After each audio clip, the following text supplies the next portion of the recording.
अथ पंचदशोऽध्यायः पुरुषोत्तमयोगः। श्रीभगवानुवाच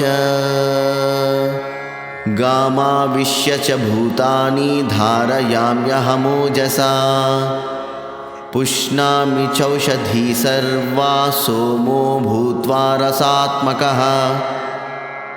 తాత్పర్యం: నేను నా దివ్యశక్తితో భూమిలో ప్రవేశించి అందులోని సమస్త ప్రాణులను ధరిస్తున్నాను.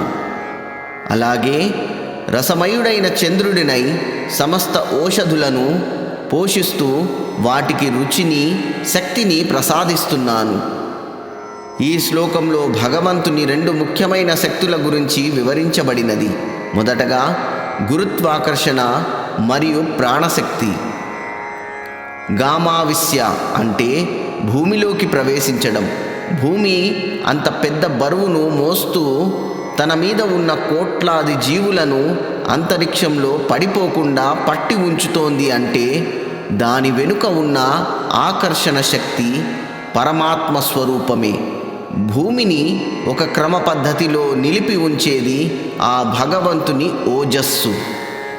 రెండవదిగా చంద్రుడు మరియు పోషణ.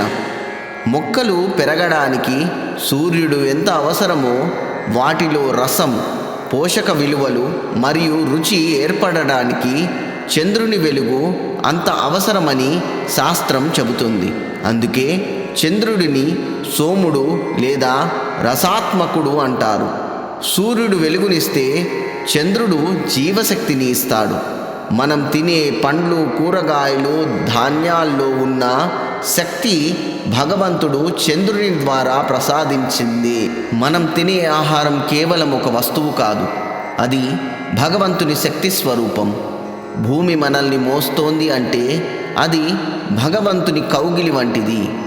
మనం తీసుకునే ప్రతి ముద్దలో భగవంతుని రసము అనగా ప్రేమ, శక్తి దాగి ఉందని గుర్తిస్తే ఆహారం పట్ల కృతజ్ఞతాభావం పెరుగుతోంది. ఓం నమో నారాయణాయ.